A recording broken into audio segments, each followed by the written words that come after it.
Okay, good morning. Hi, Don. Hi, Aaron. Morning, lady.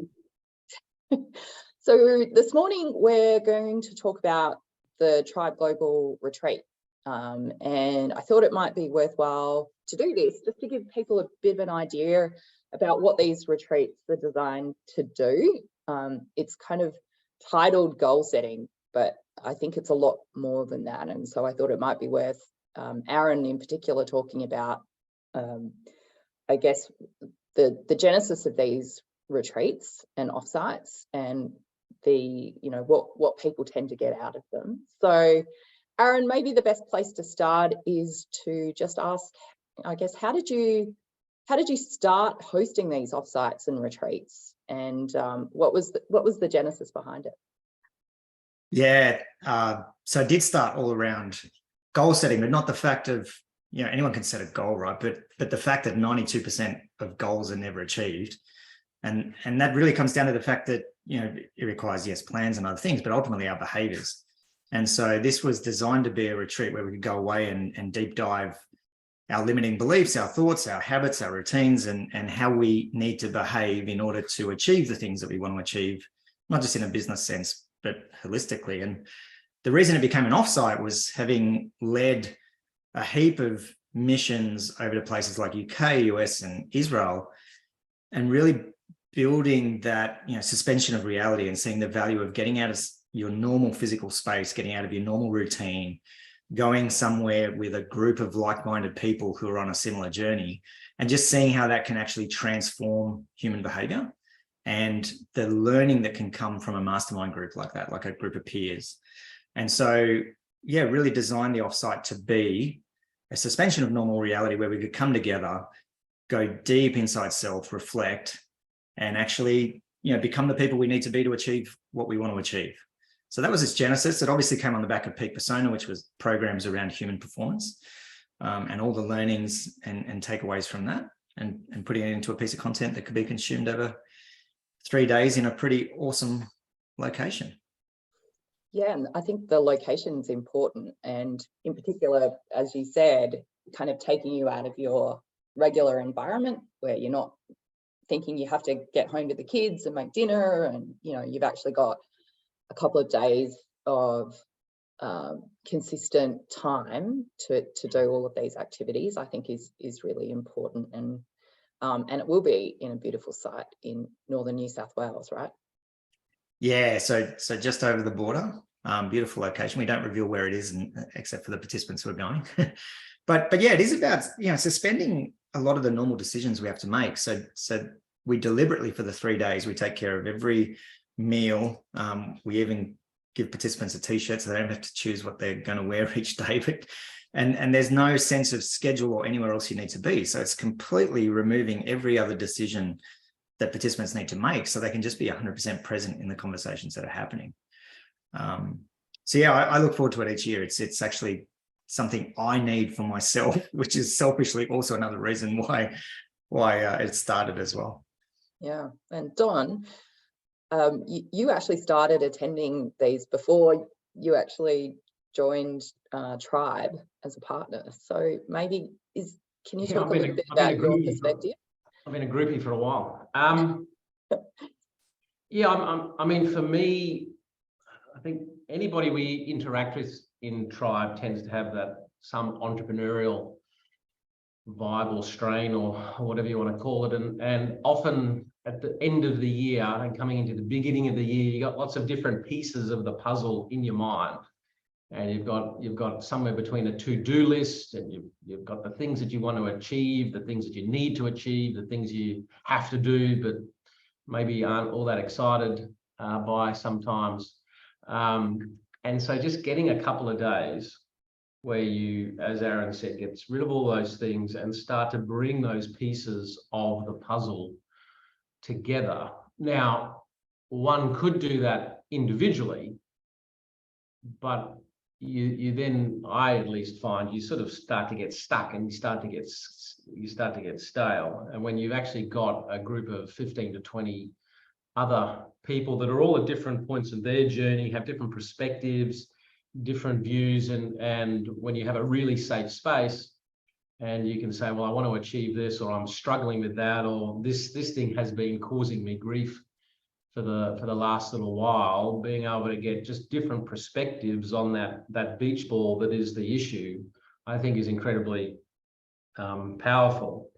But then more powerful is, even if you come up with a beautiful puzzle and it's all the pieces are together, it's actually the behaviors, it's the focus, it's the things that you're going to need to do to achieve those goals that's most important. And that's what drew me to these things originally, is that I have no problem coming up with stuff I'd like to achieve, as I think most people do.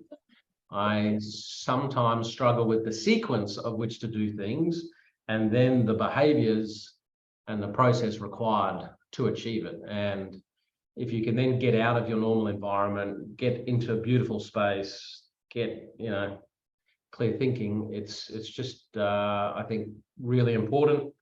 And yeah, I think, especially when a lot of us are doing multiple things. You got family, you got business, you got investments, you got friends, you know, whatever it might be. You've got to try and integrate all of that stuff together. And the world we live in has entropy as a core part of it, and so we fall apart, and we got to keep bringing ourselves together, fall apart. And this is like the once a year big integration thing for me, at least.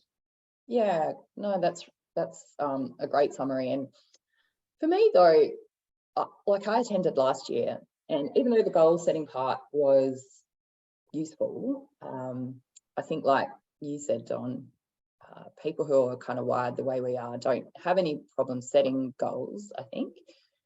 But being consistently held accountable to those goals, I think, is something that we all can need a bit of assistance with. And so one of the points to note is it isn't just this weekend. Like,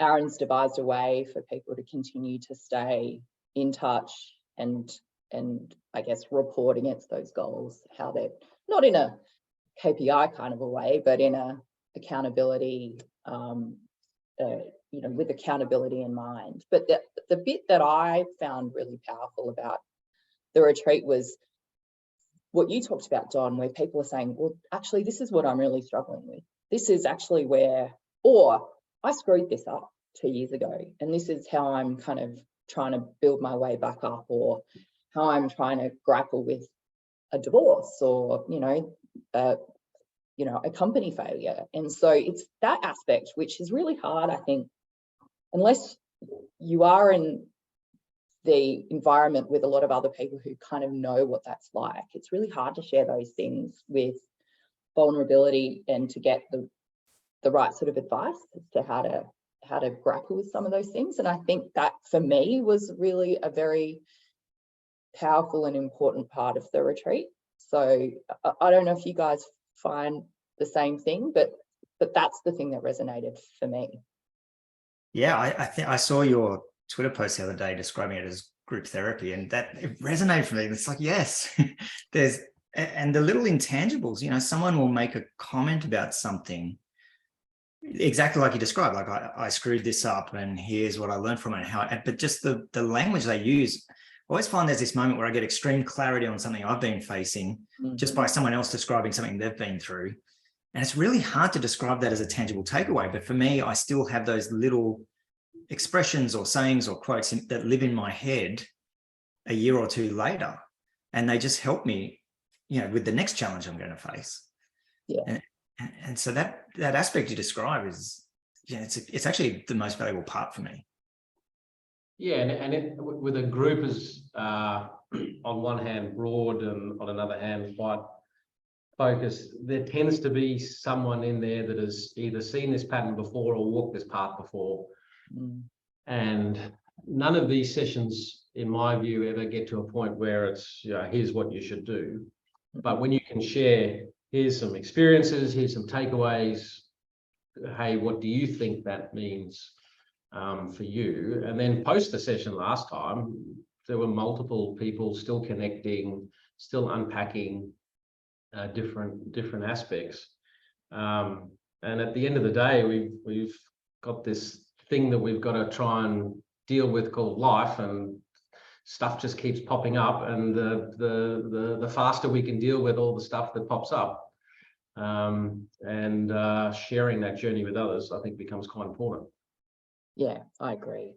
And for those listening or watching for whom this sounds like the worst way they could spend 2 days talking about their feelings and talking about their failures and setting goals, there's also fun stuff too, right? So Aaron, do you want to talk about the kind of the lighter element or the funner element of the weekend?